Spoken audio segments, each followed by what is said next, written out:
It's time for the Chart Master. So we're going to take a look at 3 important names in the news, fundamentals, and the charts. Jenny Horne will take us through the stories, and Rick Ducat will look at those technicals. Jenny, let's start with an upgrade that we saw for General Motors today. Jenny? Yeah, General Motors has not been, I feel like, the forefront of really our discussions as of late, but seeing a decent move slightly to the upside today, and also some analyst commentary to match that, as Barclays did upgrade shares of GM to overweight from equal weight with a price target that was hiked pretty substantially for a name like GM to $73 a share from $55.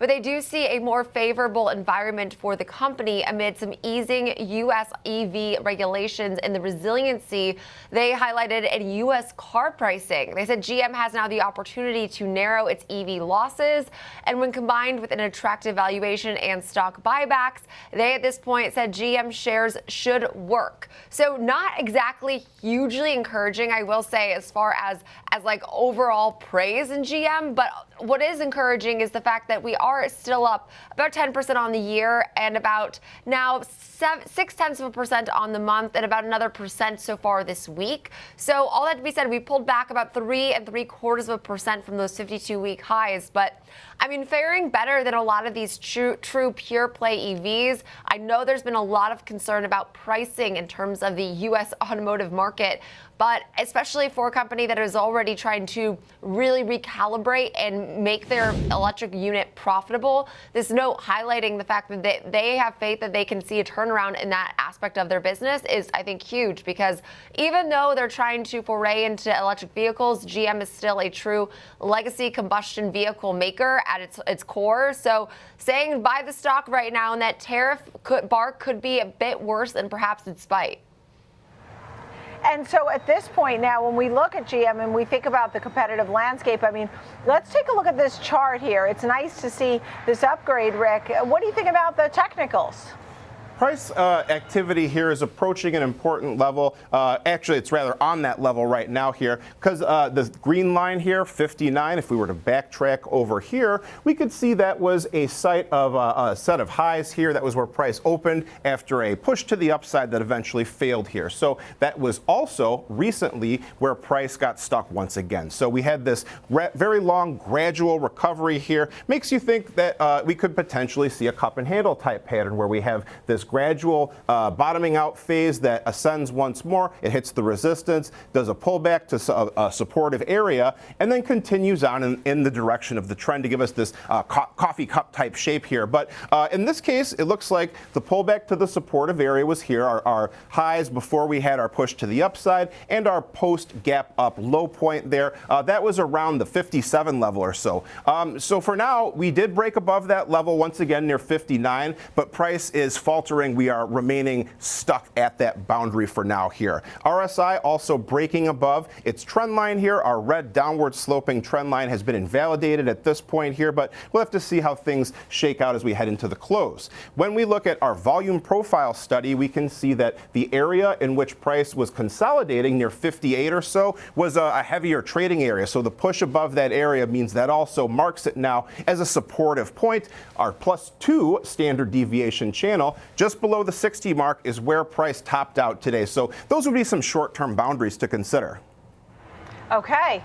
Thank you for that. Next up, should we take a look at what's going on for Delta? In fact, a price target hike there. I'm looking forward to seeing the chart, but first I want to hear about the details. Why the price target hike, Jenny? I know the airlines have also fallen a bit out of favor as of late, again, on some fuel concerns, and also the fact that right now we are, of course, coming up on these fall months that are typically and just historically not as seasonally strong as what we see in the summer when we see that peak demand. So Delta has been a very different performer than what we saw last year. Delta and United were really our tried and true leaders, but attempting to make a recovery here, and JPMorgan really acknowledging that with a raised price target to $85 a share from $72.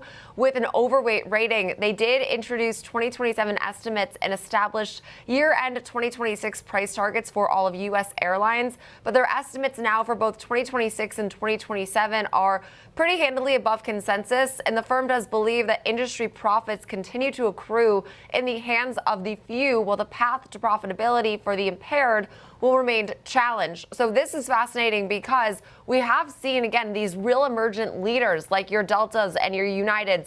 Now, I will say from a purely trading standpoint, when you look at these charts, there's a lot less to love from Delta here as we are down pretty substantially on the year. I mean, modestly, about 0.3%, but we haven't really been able to be consistently positive, at least on a year-to-date basis. We pulled back another 2% this month and another percent and some change this week. And also from the sell side perspective, Delta was at one point our highest rated of all of the airlines from just the analysts who cover it. 23 analysts do still cover this name, and right now there are 21 buys or buy equivalents and 2 holds, but there's no underperforms and no sells. So at least skewing to a more optimistic approach, but that favorability, those strong buys have come down in the recent months, but the average price target right now is still $67 a share. That does imply about 10% upside, and the street high is around $90 a share. So that would tell you that right now, looking at this note today, $85 does definitely put JPMorgan at one of the more bullish, really, price targets for across the board for Delta. So they're at least seeing that favorability as they update these 2026 estimates. And I think it's really interesting that they said those few will benefit while the impaired will continue to lag. That's really what we've seen from some of these airlines' pricing strategies, where there's an appetite to pay for more legroom or for business or first class, but only a few of these airlines have really seen that benefit, whereas some of the discount airlines have somewhat fallen by the wayside. Yeah, it really interesting. I mean, they had such a good run with Europe over the summer. They say that's going to translate at least in part to the fall. They reaffirmed the full year outlook, and it's been a winner over 1 year. I mean, had such a great comeback since the Liberation Day sell-off, has made it almost all the way back up, or at least close. Rick, let's take a look at the charts here.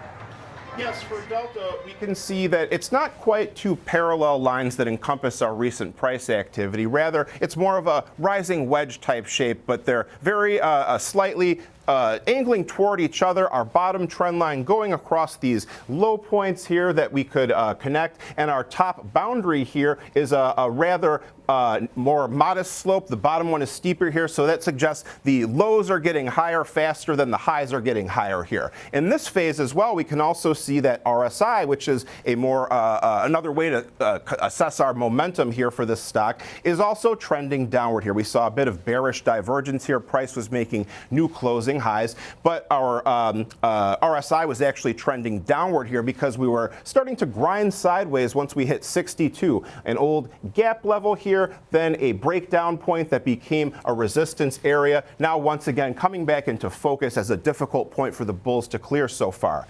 We did find some lows today at our 63-day exponential moving average in yellow here, and also yesterday at the 58 line. Our green line here, that represents a breakout point, a low point, another gap, and then more highs and lows here. So you can see these are price levels that are repeatedly tested and touched here over and over again. So 58 to 62 would be the short-term area to keep an eye on here. When we look at volume profile, the range-bound area in which price has been trading has seen fairly heavy activity. It also lines up with our 21-day EMA and our +1 standard deviation channel here. So that level right around 60 would be really key to hold. There's even more focus on it than we might have thought at first here. If we were to push to the upside, 66 would be another boundary to watch. That's where the volume really starts to thin out. That's where price, didn't really spend very much time at all above that area here. That would be another upside target potentially.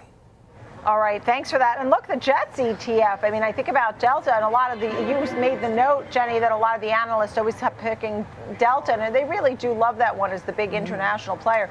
But the Jets ETF, too, has done well. That's up almost 40% in 1 year, comprises multiple, obviously, of those airlines in that ETF. How about Constellation Brands? Now, this one gets a downgrade. Jenny has the details. Yes, and unfortunately, this analyst today joining a bulk majority of analysts that have updated their coverage to the downside. Barclays with a downgrade today to equal weight from overweight. Price target was also trimmed to 150 from 202. So perhaps just accommodating the recent shift we've seen in price and the downspin we've been in Constellation shares. But the firm does believe the beer category trends and investor sentiment are likely to be weighed down for some time.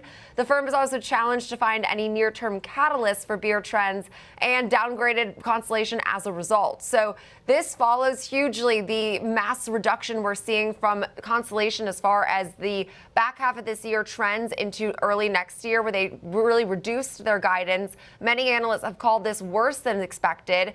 And also without these consumers' demand trends, really it does make the case for what will really reignite the beer industry as a whole, because Constellation does have exposure to some of the largest beer brands in the world, in our country: Corona, Modelo, Pacifico. And so perhaps we're not seeing the same volume of beer drinkers, and that's been something that's been on a decline for years now. And it's not just weighed on Constellation, it's also affected names like Anheuser-Busch and some of the largest beer makers in the world. Plus, you add then, of course, steel aluminum tariffs on top of that. The story, it's easy to see why it's been so challenged, but massive guidance cut from Constellation has then sent the sell side on a bit of a fury to update their coverage accordingly. I will say the one maybe bright spot is now with reduced expectations, perhaps that's much more achievable for Constellation going forward. So at least we've priced in this pessimism. But 52-week lows today, fresh 52-week lows, and we're 46.5% right now from highs made well earlier in the year. Well, it's amazing. Here, because there was a time where we were talking how Modelo was taking the share from Bud Light, but now the stock really showing somewhat of a different picture now, a little less exciting. Rick, what do you think about this chart? So it's not good, to put it very bluntly here.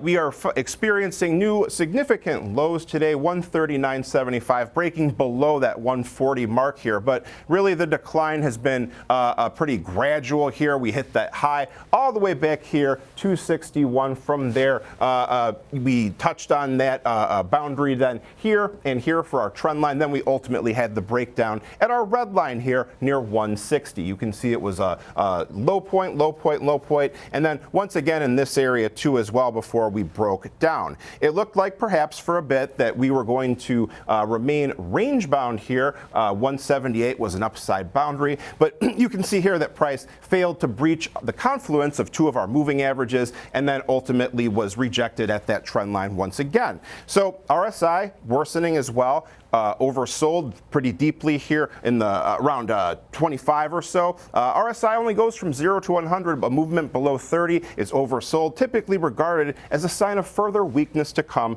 when the market is trending. Volume profile shows that we are also giving up this small area of consolidated activity near 140 here. The heavy volume starts to pick up again near 160. A very quick glance too at our 10-year weekly chart here shows that we are dipping below what would have been viewed as perhaps a supportive range from 144 to 150 based on the activity all the way back here with these lows here. So really a rough move here for this company.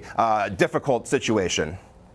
All right, Rick Ducat on the charts, Jenny Horne with all the fundamentals that you need. We took a look at General Motors, Delta, and Constellation Brands. Thank you both very much for a Chart Master today and every day right here on Morning Trade Live.